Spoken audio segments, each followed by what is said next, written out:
Jammu Kashmir power development department के करीबन 20,000 employees 17 तारीख रात 12 बजे से लगातार स्ट्राइक पर थे। उन्होंने अपनी स्ट्राइक वापस ले ली है। दरअसल करीबन 5 से 6 राउंड्स विभिन्न लेवल पर पीडीडी एम्प्लॉयज़ और साथ ही साथ गवर्नमेंट के बीच हुए, जिसके बाद फाइनली आज रात 12 बजे के बाद जितने भी एम्प्लॉय स्ट्राइक पर थे उन्होंने अपनी स्ट्राइक वापस लेने का फैसला कर दिया है।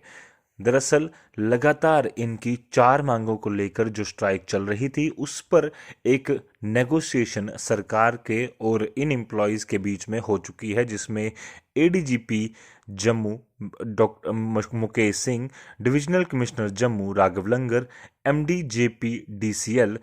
शिव अनंत दयाल, इसके अलावा जो representative Jammu and Kashmir power engineers corporation के थे, जिसमें सचिन टिक्कू और जयपाल शर्मा, ये दोनों जेकेपीईई सीसी की तरफ से रिप्रेजेंट कर रहे थे।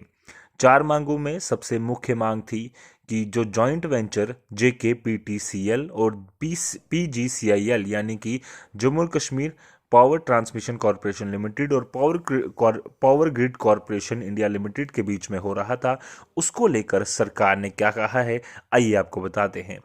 दरअसल सरकार ने साफ तौर पर कह दिया है कि अभी के लिए ये जो प्रपोजल है जॉइंट वेंचर का, ये होल्ड पर रख दिया जाएगा और जेकेपीटीसीएल और पीजीसीआईएल के लिए क्या फैसला लेना है, ये जेकेपीईई सीसी जो ये एम्प्लॉयज़ की यूनियन है, इनके साथ बैठकर एक कमेटी बनाई जाएगी, सारे स्टेक होल्डर्स को मिलाया जाएगा और इस पर रिकमेंडेशन देने के बाद ही आगे का फैसला लिया जाएगा।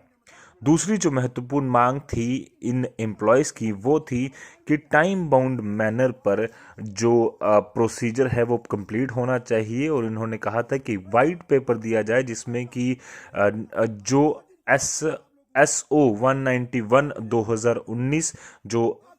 23/10/2019 का था, उससे क्यों इम्प्लीमेंट नहीं किया गया, उसे इम्प्लीमेंट करने का जल्द से जल्द प्रावधान जो है डिफरेंस पोजीशंस के लिए सरकार बनाए। उस पर सरकार ने क्या कुछ कहा, ये आपको सुनाते हैं। दरअसल सरकार ने साफ तौर पर ये साफ कर दिया है कि जेकेपीडीडी, जेकेएसपीडीसीएल और जेकेएसपीटीसीएल इन सारे एम्प्लॉयज़ के इंटरेस्ट जो हैं उसको सर्व किया जाएगा, वो डिसएडवांटेज नहीं होंगे, उनको सर्विस में प्रॉपर बेनिफिट्स मिले। उन सारी चीज़ों को देखते हुए सरकार ने फैसले लिए हैं। पहला फैसला ये है कि जितने भी रेगुलराइज एम्प्लॉयज़ हैं उनको as per order time bound manner पर रेगुलराइज किया जाएगा जो अनरेगुलराइज्ड हैं। साथ ही साथ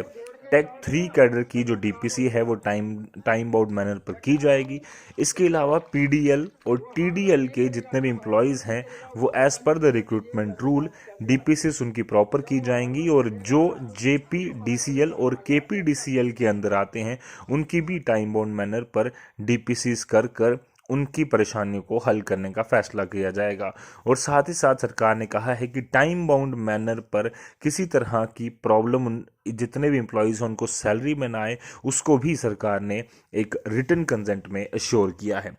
वहीं तीसरी सबसे बड़ी मांग ये थी कि जो सैलरी एम्प्लॉयज़ को यहाँ पर मिलती है वो एग्जिस्टिंग सिस्टम में मिले, ये एक ग्रांट इन एड के रूप में उनको ना मिले। जिस तरह से बाकी गवर्नमेंट एम्प्लॉयज़ को सैलरी जिस तरह से मिलती है उसी तरह से मिलती रहे। उस पर जम्मू और कश्मीर की सरकार ने कहीं ना कहीं उनकी बातों को मानते हुए ये फैसला लिया है कि सैलरी हर महीने की पहली तारीख को आएगी, ये एश्योर किया जाता है। साथ ही साथ जो salary component grant in aid के रूप में जेकेपीडीडी डिपार्टमेंट के जो एम्प्लॉयज़ हैं वो डेपुटेशन में कॉरपोरेशन में थे, उस तरह से एश्योर किया जाता है। पर उसके लिए एक पहले ही एक जो सिस्टम है वो बनाया जाएगा सैलरी और वेजेस को डिसबर्स करने के लिए, जिसमें CP Eos P and Eos हर एक डिस्ट्रिक्ट में बिठाए जाएंगे, उनकी पोर्ट्स क्रिएट किए जाएंगी। साथ ही साथ जो फंड एडवांस ड्रॉल जो है वो सैंक्शन किया जाएगा टाइम पर। इसके अलावा लगातार एग्जीक्यूटिव इंजीनियर जो हैं वो इन सारे प्रोसीजर को डिले ना हो उसको देखते हुए डिसबर्सिंग ऑफिसर के रूप में एग्जीक्यूटिव इंजीनियर्स को रखा जाएगा, जो कि अपने सारे बिल्स जो हैं पी एंड एओस को 25 हर महीने की 25 तारीख को दे देंगे।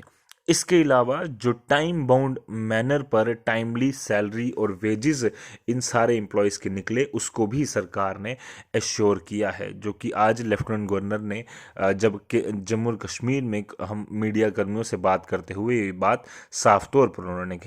कही थी। वहीं चौथी मांग जो इन एम्प्लॉयज़ की थी वो थी कि जेके पीडीडी एम्प्लॉयज़ जो कि डेप्यूटेशन में सीवी पीपीएल में जाएं, ये एक वाइट पेपर मांग जो है वो की गई थी, जिसमें उन्होंने कहा था, and I quote, white paper on JKPDD on employees on deputation to CVPPL, जिस पर सरकार ने कहा है कि एक कमेटी कॉन्स्टिट्यूट की जाएगी जिसका मकसद ये होगा कि जेकेपीडीडी के जितने एम्प्लॉयज डेपुटेशन पर हैं जाएंगे कॉरपोरेशन में, वो डिसएडवांटेज सिचुएशन में ना हो। इन सारी चीज़ों को देखते हुए अब फाइनली जम्मू एंड कश्मीर जो जितने भी इंजीनियर्स और बाकी सारे एम्प्लॉयज़ थे, करीबन 20,000 से ज़्यादा, इसके अलावा डेली वेजेस और बाकी सब, उन्होंने ये स्ट्राइक कॉल ऑफ कर दी है। तो चारों मांगों को कहीं ना कहीं सरकार ने मानते हुए ये अपने तरीके से नेगोशिएट किया है और पूरी तरह से अब जो रेस्टोरेशन का प्रोसेस है, बिजली हर घर तक पहुंचाने का जो काम है, जो कहीं ना कहीं बीच में कुछ देर के लिए बाध्य हुआ था, अब उस सारे प्रक्रिया को जो है कहीं ना कहीं जल्द एम्प्लॉयज़ कंप्लीट करेंगे। ये भी एश्योरेंस इंजीनियर्स कॉरपोरेशन इंजीनियर्स जो एसोसिएशन है उसकी तरफ से आ चुकी है और कामकाज उस पर तेज़ी से शुरू हो चुका है।